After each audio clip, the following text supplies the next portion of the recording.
Today, we're going to talk about something that affects literally millions of women, but it's one of those things that just doesn't get discussed very often. And that's the challenge of getting an IUD removed after menopause. You'd think it's a simple routine procedure, but it can actually become a source of some serious pain and risk. So let's take a look at what the science says about making it safer. Right? On the surface, IUD removal sounds like no big deal. A quick trip to the doctor, and you're done. But for postmenopausal women, the reality can be, well, a whole lot different. So what's really going on here that turns a simple procedure into such an ordeal?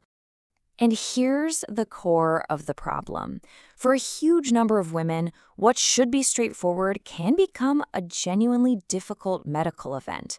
We're not just talking about a little discomfort, we're talking about a process that, without the right prep, can lead to pretty significant pain and even serious complications. So here's how we're going to break it down. First, we'll unpack why this is such a common yet kind of hidden problem. Then we'll look at the scientific hunt for a real solution, reveal the most effective methods the research uncovered, weigh the risks and options, and finally, talk about what could be a whole new standard of care. Okay, let's start with the problem itself. Why does something that was probably pretty easy to insert become so incredibly hard to remove years down the road? Well, the answer is all about the changes that happen in a woman's body after menopause. And to give you a sense of the scale we're talking about, let's look at China, where a lot of this research comes from.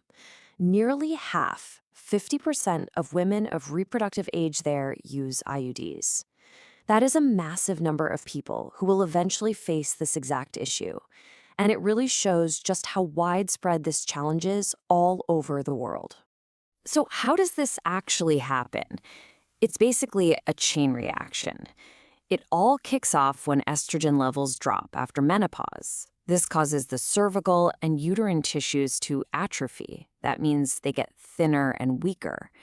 Because of that, the cervix can actually harden and narrow, which is a condition called stenosis.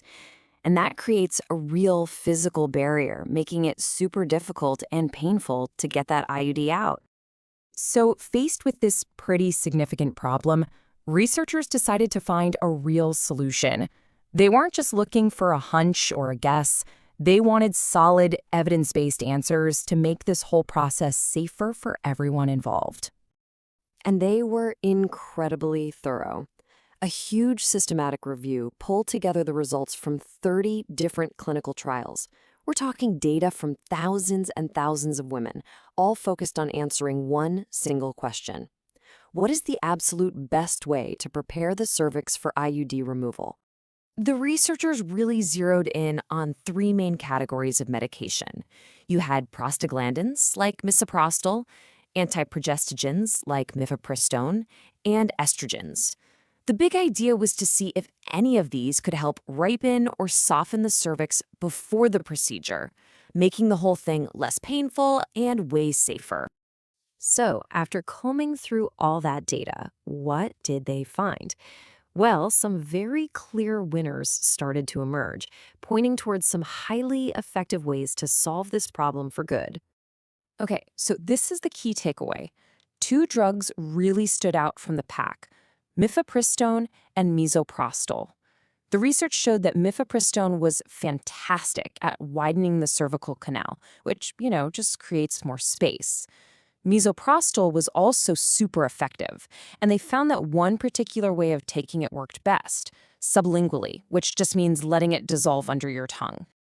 And get this, the dose that worked, just 200 micrograms of misoprostol. That's a really small amount. It tells us that the solution isn't some crazy high-dose treatment. It's actually a pretty simple and accessible intervention. And these are the practical details that make all the difference. For misoprostol, letting it dissolve under the tongue just works better than swallowing it whole. The sweet spot for timing is about 2 to 3 hours before the removal. And the number one benefit, the whole reason for doing this, it significantly reduces pain for the patient, a real game changer. Of course, with any medical treatment, you have to look at the trade-offs, right? So it's really important to see what the other options are and compare the potential side effects to the risks of just doing nothing at all. It turns out misoprostol wasn't the only game in town. The review also found that estrogen-based treatments can be pretty effective too. Now, they might not be quite as powerful for that immediate pain reduction, but they do help with the tissue atrophy and are a really valuable alternative for patients who can't use the other drugs. And this, right here, perfectly illustrates the choice. With a drug like misoprostol, the common side effects are usually minor, things like nausea or diarrhea. But look at the alternative, going in with no preparation. The risk isn't a side effect, it's a major complication. We're talking about cervical injury or even uterine perforation. Suddenly, the choice becomes incredibly clear. So, with all of this evidence laid out, what's the path forward? Well, the research points very, very strongly toward a fundamental shift in how this common procedure should be handled from now on. And the final word from this massive review couldn't be more direct. The authors state that medical priming, using medication to prep the cervix, is essential. It's not a nice to have or an optional extra. It's a critical step to make sure IUD removal is safe and successful for postmenopausal women. Which leaves us with a pretty powerful question to think about. When we have simple, low-dose, effective medications that can prevent severe pain and really dangerous complications, should unprepared or cold IUD removals in postmenopausal women even be an option anymore? All the evidence seems to be saying it's time for a new standard.